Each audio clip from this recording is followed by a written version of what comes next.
And so this is Christmas, and the markets keep making new highs.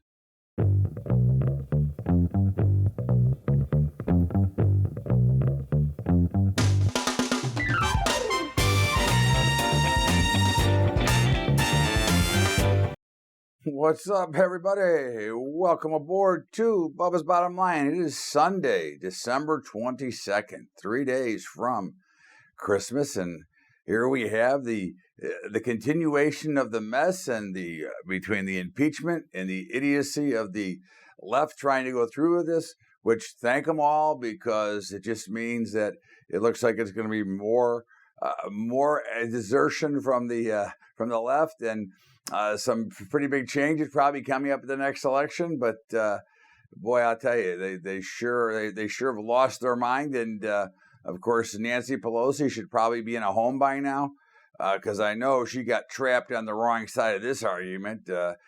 She can't even bring the charges to the Senate. So we'll see what happens with this. But of course, it has zero effect on markets as they continue to pound out towards new highs. And there's no reason to believe that these new highs are going to stop. Now, there's a lot of things out there, as we've said, I don't know, probably for the last 10, 12 weeks, that we are in the early stages of a recession, and it appears that we are.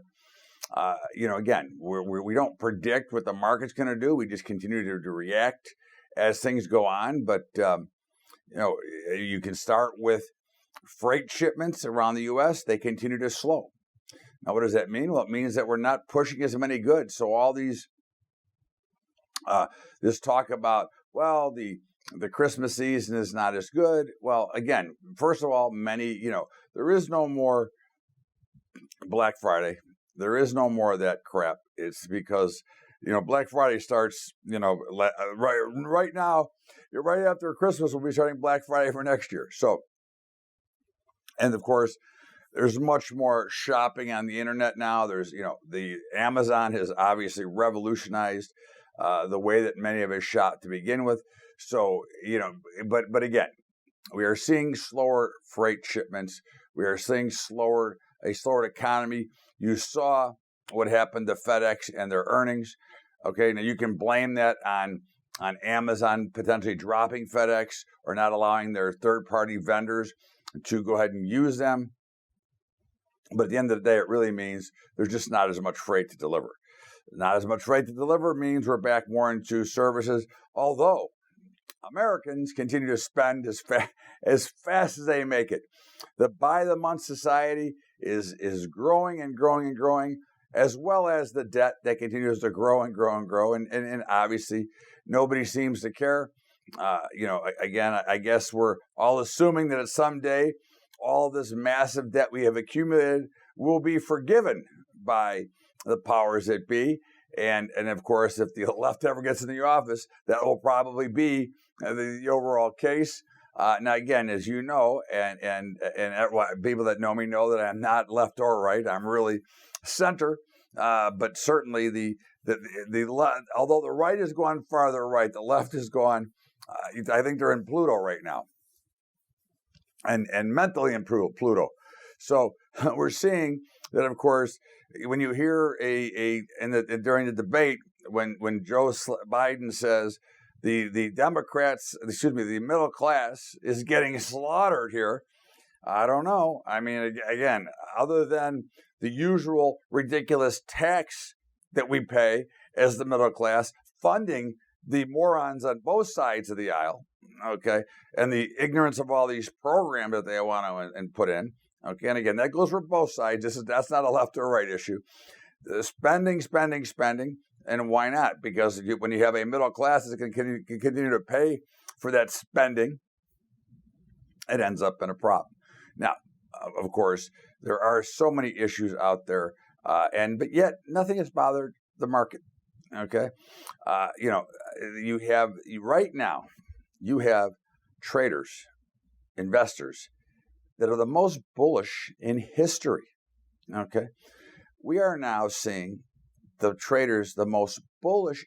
This is even bigger than the dot-com bubble. Now, I am not calling these markets a bubble, But I'm just saying to you very simply that based on the data that we use, investors are the most heavily invested in history.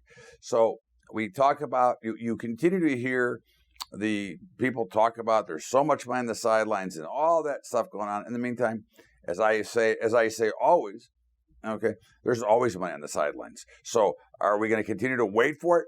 Investors, the most bullish in history, can never be a great sign.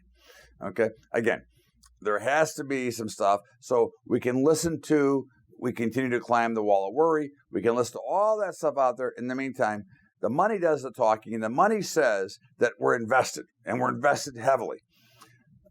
Again, we are not predicting change, and we will remain long these markets. But I'm just saying to you that, again, there's things you start to think about. Okay, it doesn't mean that you act; you just think about them.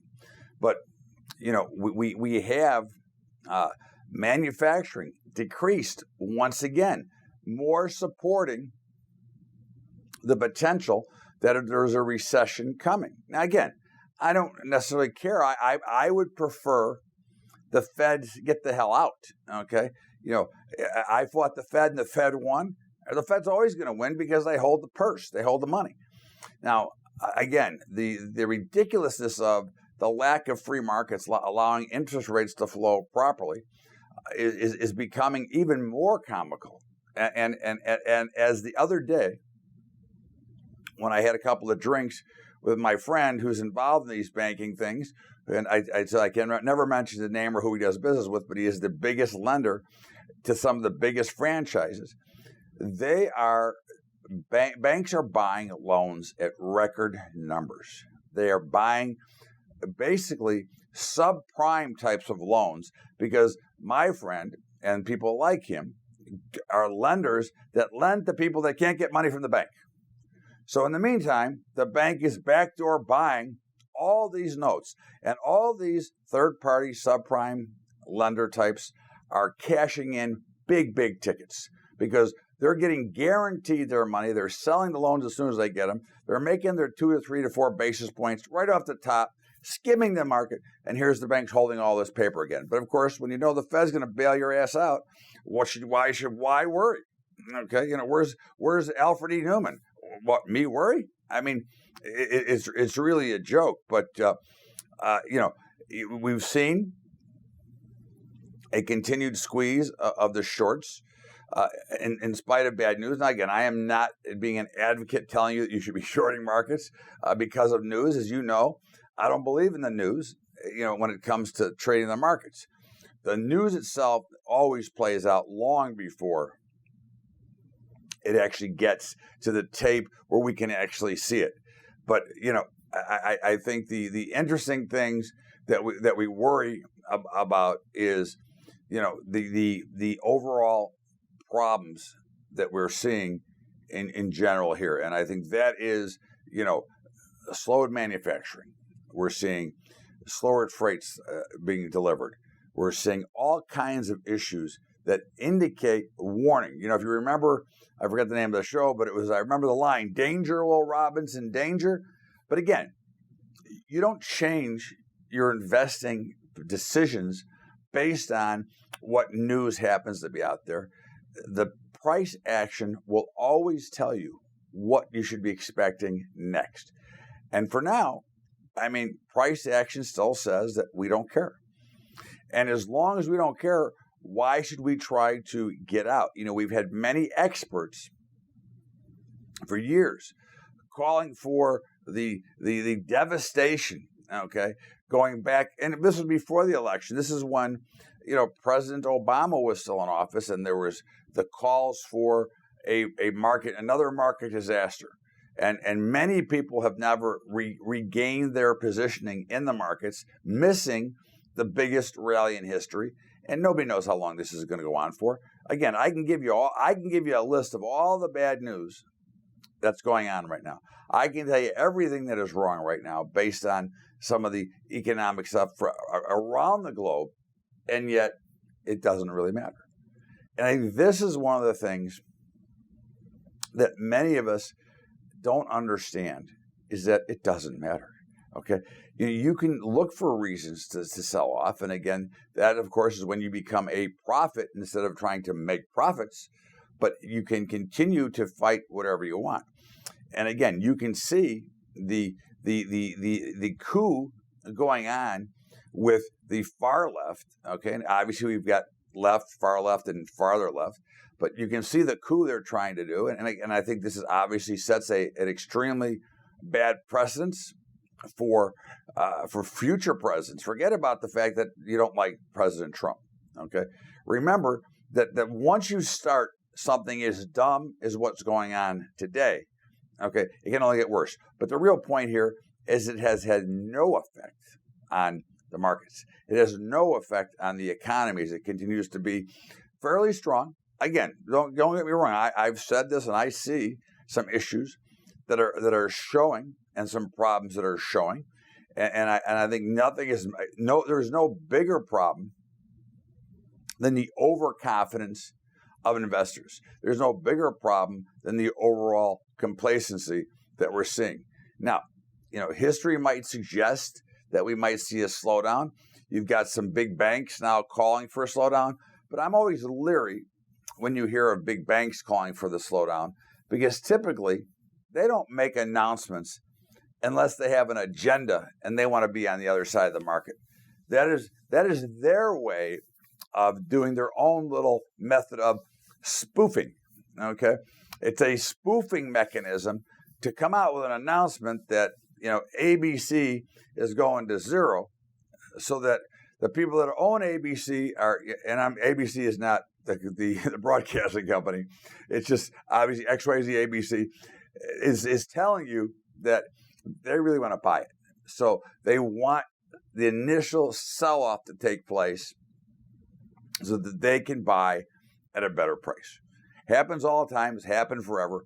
And yet we worry about the term spoofing, which, again, I think if you don't understand how spoofing works is you're creating potentially an imaginary market.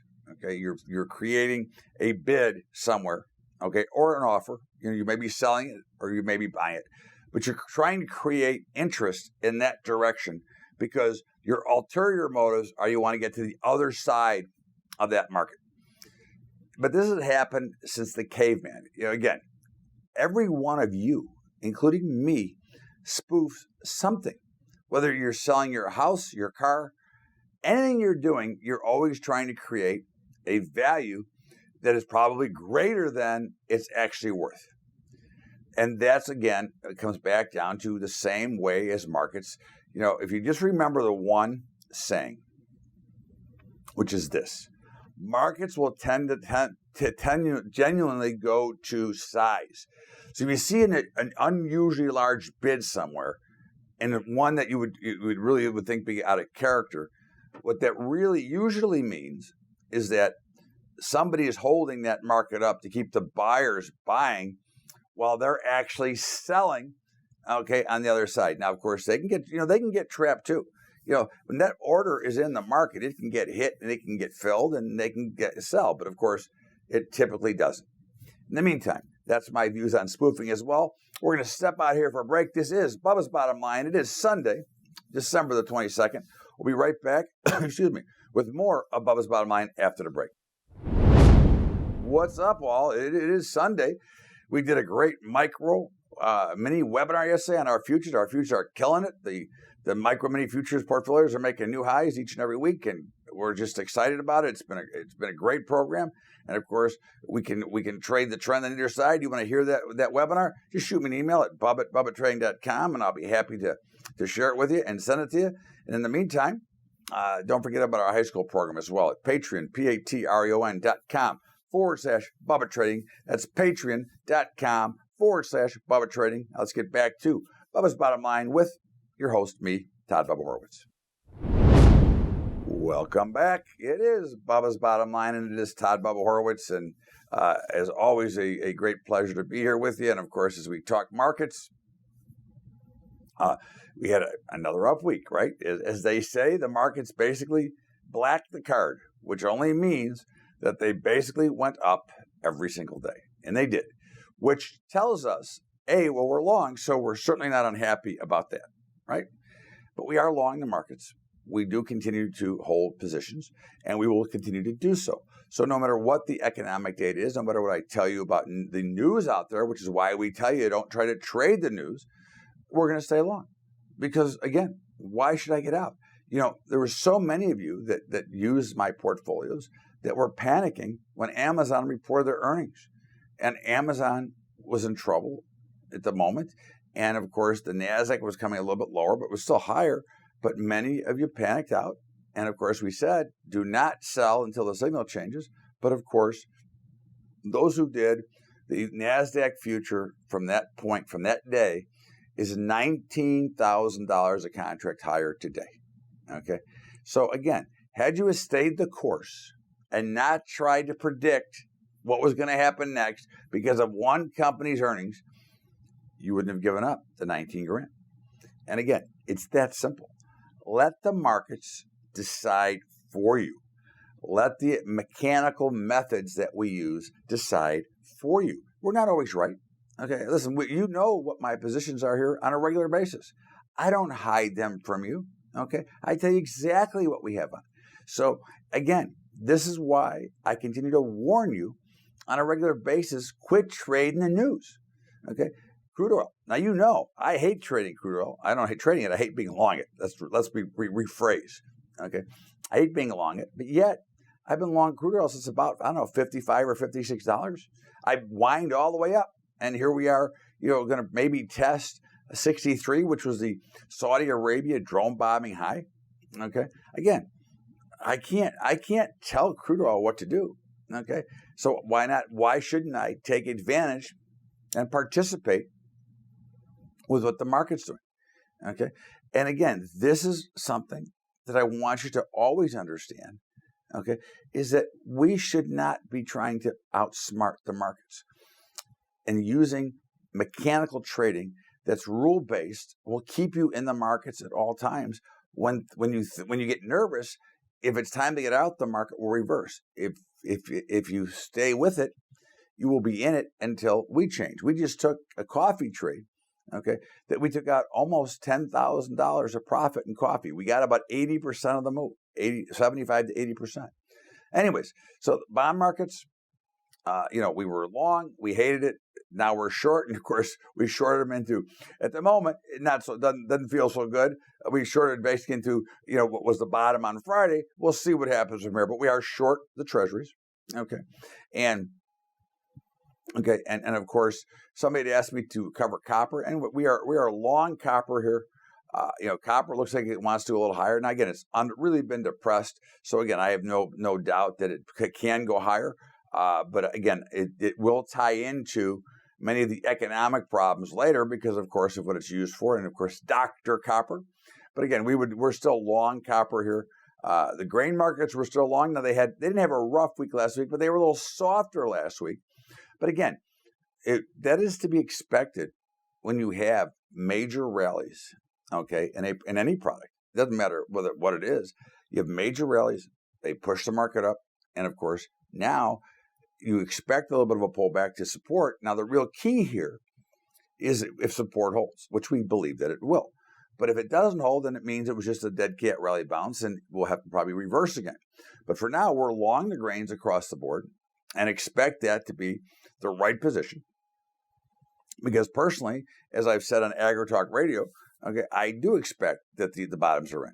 Now, again, if I'm wrong, I will reverse. I have no issue with following directions and following the rules, because I've learned after 40 years, it's the easiest way to do things without having to make a decision, because that thing in between your ears causes a lot of grief, okay? Thinks too much. It's the best to just be purely mechanical and let the computer, let the algorithm, let the artificial intelligence do the thinking when it comes to this, because anytime it comes to money, okay, we all have a tendency to be a little bit too emotional. Okay, gold is we're still short gold. It has a much more bullish tint to it at the moment, but it has still been unable to break out of these new levels. So I warn you again. Look, I'm long gold, long term. In my safe, there's gold. In the short term, as a trader, I'm short gold, and I don't mind being short gold. In fact, I look to potentially sell it again. Now, again, if it breaks out and shows me that that the algorithm is going to reverse, I'll be happy to reverse it. Okay, and the meats, listen, meats, cattle, live, and feeders or fats. Let's so you know, for those of you who are not familiar with cattle, the difference or the terminology, live cattle and fat cattle are the same thing. Those are basically full-grown cattle. Feeder cattle are the ones that they feed them till they become full-blown.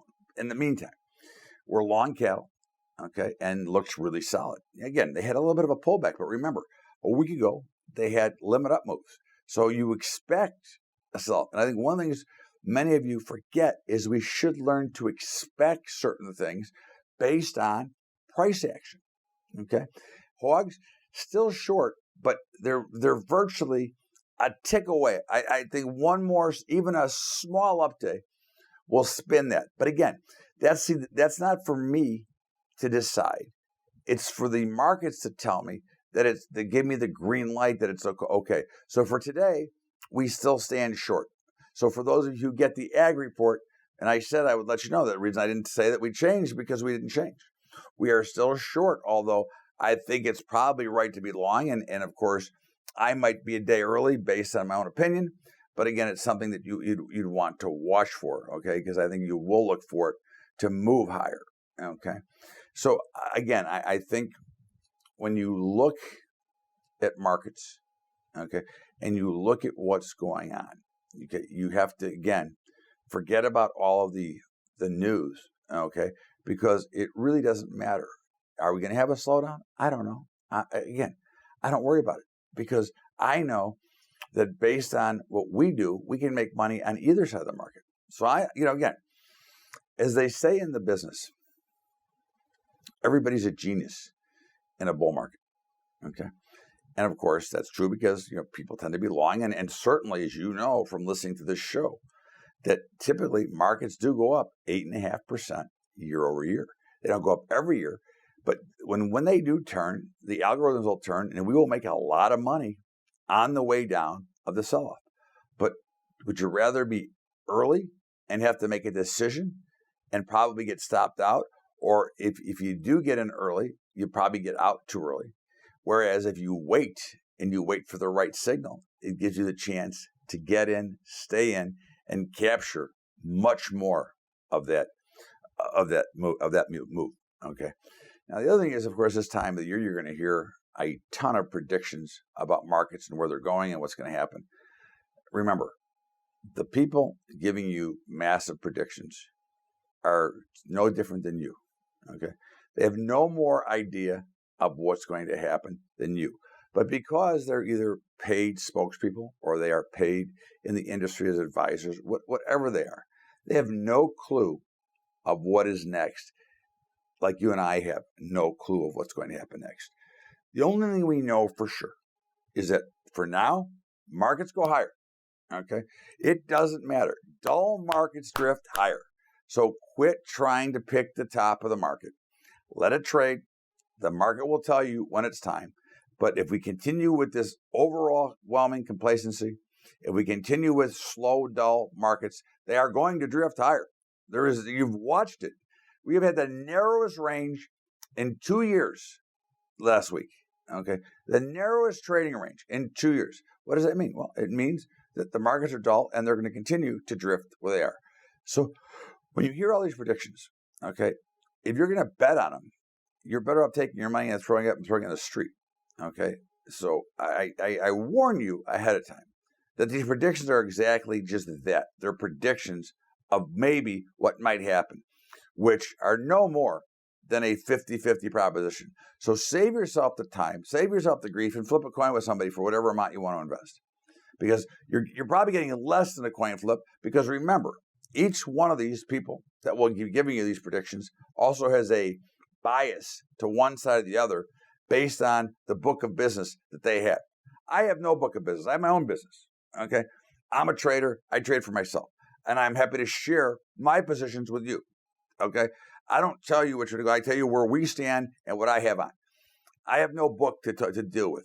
But those that are on the air, those that are telling you stuff, have their own books of business that have an agenda and a reason that they tell you things. Just keep that in mind. And we're going to step out here for our final break and come back with my commentary. Bubba's Bottom Line, Todd Bubba Horowitz, Sunday, December the 22nd. We'll be right back with more after the break.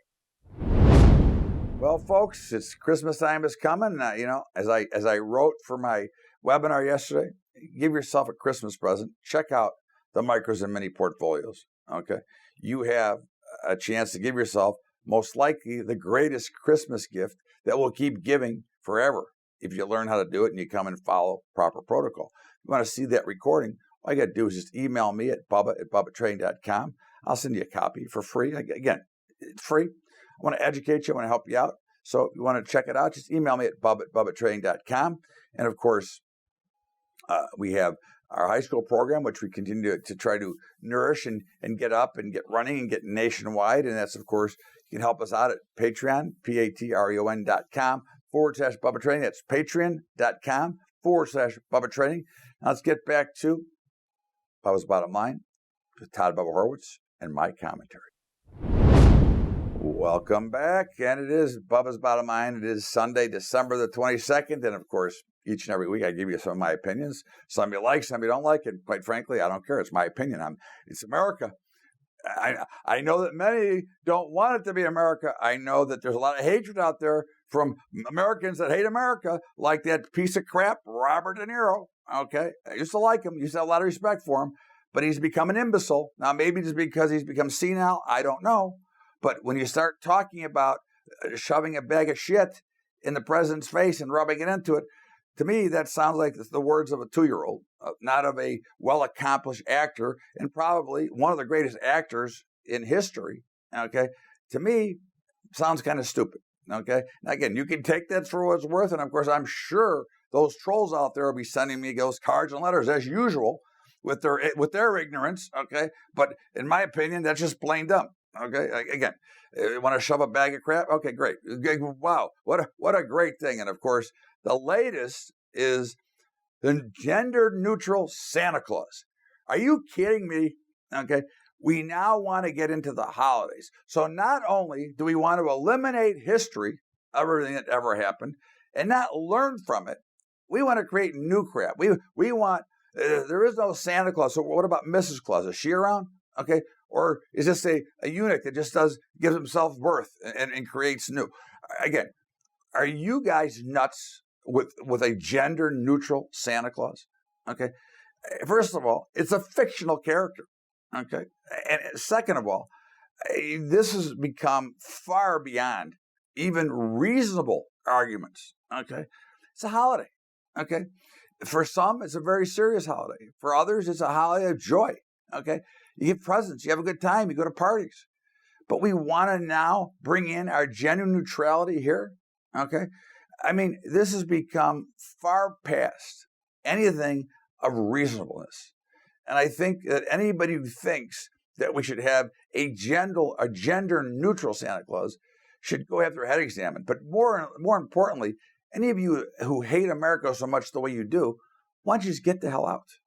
Go elsewhere and talk about gender neutral and rubbing a bag of crap in the president's face and all the other stuff. Who wants you here? Okay? It's Christmas. Have a good time.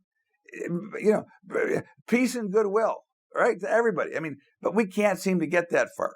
Right? So to all of you and your gender neutrality with Santa Claus, okay? And to Robert De Niro, have a Merry Christmas. Merry Christmas, everybody. Happy Hanukkah. I hope everything's great. And we're going to talk about, of course, we got football tonight, right? We got to talk about football. Okay. So maybe the Christmas gift will be the Kansas City Chiefs beating the Chicago Bears. I know the line's a little bit too high, but the Bears even though the Bears have played well last couple, they're terrible. Okay. I can't imagine the Bears covering. I wouldn't get too crazy here, but certainly I wouldn't bet on the Bears either. I'm taking the Kansas City Chiefs as I talk to you from Chicago. In the meantime, in all seriousness, to all of you, a very Merry Christmas, Happy Healthy New Year, and of course, Happy Hanukkah to everybody. It's always great to see you every Sunday. Of course, we've got Bubba's Daily Update during the week, but of course, all of you get to get Bubba's Bottom Line. So have a great holiday. Be safe. be careful, and enjoy your friends and family. Bubba's Bottom Line. We'll see you next week.